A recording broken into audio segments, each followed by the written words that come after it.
quand j'étais avec lui, quand on allait au champ, il m'a toujours dit, bah, tu vois pas, cette beauté ici, est-ce que tu connais un pays, un paysage plus beau que celui-là, quoi. Pourtant, il en avait vu des paysages. Et voilà.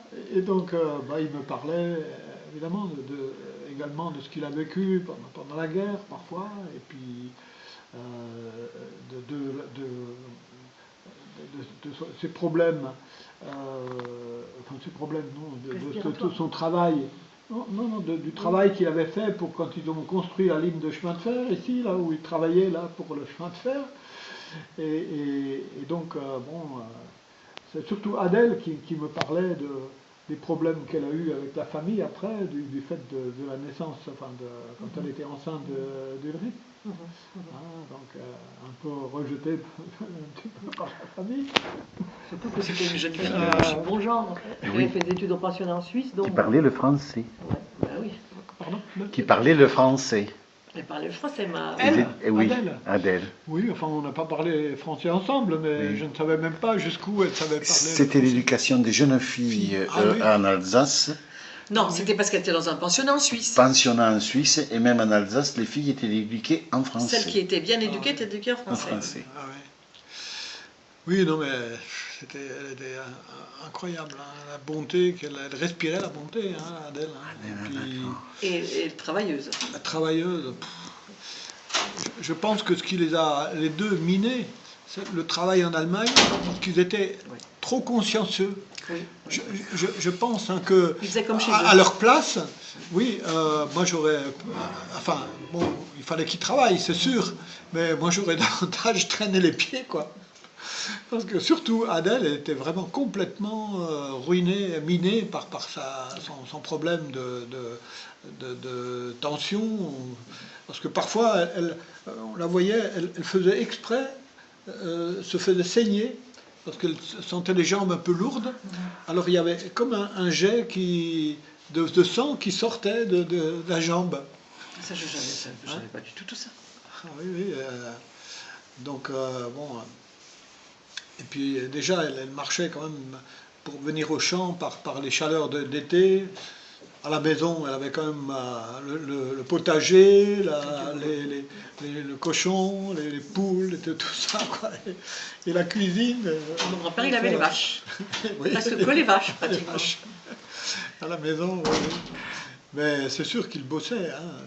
On bossait, quoi, parce que c'était comme ça. Hein. Ça se terminait tard, hein, quand on rentrait des champs. Hein, la nuit tombée, souvent, il fallait encore décharger la charrette.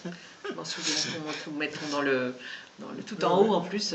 Alors, l'accès aux livres, est-ce qu'il avait accès aux livres? Est-ce qu'il y avait des bibliothèques dans le village ou est-ce que... Je ne pense pas, non. Il avait l'almanach. Il n'y avait pas l'almanach, il lisait toujours l'almanach. Oui, sans doute. Je me rappelle oui. d'un truc comme ça, avec des petites feuilles, et puis il y avait des petites pensées du jour et des trucs comme ça. Oui. Mais, oui... il n'y avait pas tellement de livres, hein. Non, c'était les homélies du dimanche. C'est ça, oui, il n'y avait rien, Daniel. Parce qu'il n'y avait pas de radio. Justement, il n'y avait pas de bibliothèque à l'époque. Il n'y avait pas de radio. Mais justement, cette connaissance historique sur les lieux, quand il a écrit... Ben, c'est ce qu'il a vu, ce qu'il avait. Ah oui, il avait... Ce qui est étonnant, c'est qu'il a rédigé tout ça après-guerre. Donc il avait gardé tout ça dans la tête.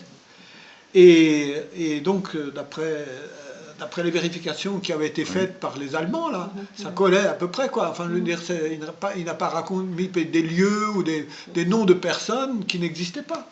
Hein. Donc là, ça, c'était étonnant. Hein. Tout le monde met en cause, justement, il dit c'est pas possible qu'il ait écrit comme ça de mémoire, il devait avoir des notes. Et lui, il dit, je l'ai écrit de mémoire pour le passer. Je l'écris pour passer le temps, il a marqué. Oui. Je doute un petit peu, enfin, des notes. Vous en avez pas vu, vous en avez vu? Jamais. Il Jamais. avait du mal même à avoir des cahiers, puisque il était pauvre. À moi, il ne m'a pas parlé des cahiers. Il ne m'a pas parlé des cahiers, non. Il m'a raconté quelques trucs comme ça, disons, des situations très pénibles qu'il a vécues dans le froid, dans la boue, dans la faim qu'ils avaient, tout ça, les camarades qui avaient mourir et tout ça. Là, il me disait, mais parfois on était là, on était, par exemple, on était près de champs de pommes de terre, avec les mains, là, où on essayait d'extraire les pommes de terre et on les mangeait crues, tellement on avait faim. Oui, parce que Il faut le faire, les soldats manger des allemands, pommes de terre crues. Et Jean-Claude Faffa, tu l'as connu, Jean-Claude Faffa? Oui, mais Et pas beaucoup. Pas beaucoup. Mais non. Non, parce qu'il est beaucoup plus jeune que moi. Il habitait dans le coin. Non, lui, il n'habitait pas ici, mais il avait ses grands-parents qui étaient là, dans le village. Alors, je ne sais pas de quel côté c'était, mais ils étaient... ouais. Non, j'ai côtoyé un peu sa sœur, mais qui avait à peu près mon âge, mais pas ici, parce qu'elle était au lycée à Mulhouse, et par le hasard, j'ai appris après qu'elle avait la parenté à Saint-Ulrich, mais c'était vraiment un hasard. Ah oui. Non, je n'ai pas connu Claude. Non, non. Les gens dans un village, ils étaient toujours un peu fiers d'avoir des jeunes qui avaient réussi. Oui. Donc on en parlait quand même, quoi. Et ceux qui sortaient diplômés, c'était important. Ah oui, oui. Ah oui, là c'est... Encore maintenant. Ah ouais. Est-ce qu'il est fier, là, Jean-Claude, de sa fille en médecine? Non, bon, voilà. La petite fille, toi. Ici, ta petite fille. Au rang de ça, c'est super énervant, ça, qui fait des photos et des filles d'un tout bout de champ. Et maintenant, je me rends compte à quel point les enfants, les jeunes, sont contents d'avoir des photos que j'ai prises quand elles étaient petites, mes filles et mes petits-enfants, parce que maintenant, c'est l'inflation des images, ce qui n'était pas du tout le cas dans le temps. Et là, maintenant, bon, moi, j'ai toutes mes photos sur ordi, et donc je peux les diffuser au moment des anniversaires et autres, je peux envoyer quelques photos, etc., et puis ça les intéresse. J'ai écrit mes mémoires également, jusqu'à 80 ans par là, et j'ai également réalisé un album de photos, disons un peu des photos choisies, une centaine de photos, qui retracent un peu la vie familiale depuis mes grands-parents et les grands-parents d'Anne-Marie. Disons, il y a les deux sont en parallèle, une page de droite, une page de gauche, jusqu'au mariage. Et après, ça se suit, quoi. Ça se suit comme ça, quoi. Il faut avoir du temps quand même pour faire ça. Oh, non, maintenant, les mémoires, c'est une des petites filles qui me les a tapées, parce que moi je tape lentement, et puis c'était un peu... bon. Et puis j'ai rédigé des choses qui sont objectives, je n'ai pas mis de sentiments ou de détails, etc. Je me suis dit, si les petits-enfants ou les enfants veulent savoir des choses, tant que je suis vivant, ils n'ont qu'à poser des questions. Ils n'ont qu'à poser des questions. Donc ce sont des faits, surtout des faits.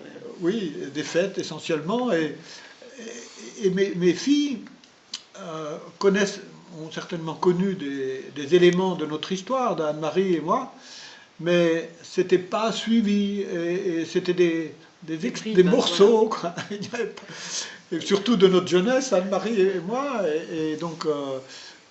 je pense que là, ça peut les intéresser. Enfin bon, j'ai donné un album à chacune des filles, enfin un texte, et puis un album photo à chacune aussi. Elles font ce qu'elles en veulent. C'est bien, parce qu'il faut perpétuer. Il avait fait tout un texte, bon, je ne sais pas s'il est... Mais il y a un journaliste qui l'a interviewé ici pour Grand-Papa en octobre. Ah, oui. Donc il y a un journaliste qui le connaît, j'espère que c'est lui qui va faire l'article, on ne sait pas. Oui, les journalistes le connaissaient. Ah oui, il a eu plus